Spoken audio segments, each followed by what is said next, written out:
Here's a vintage Vornado Table Fan, probably made in the 1950s by O.A. Sutton and Company of Wichita, Kansas.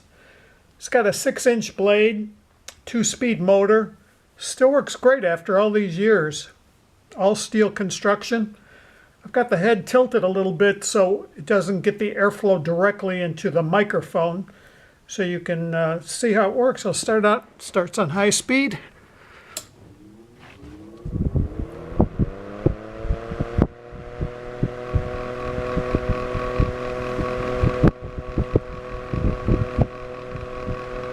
And we'll go to low speed.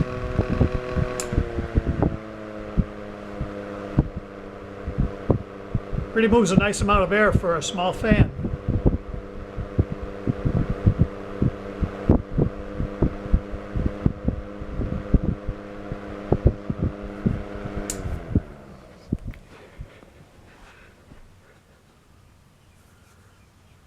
Thank you so much for watching.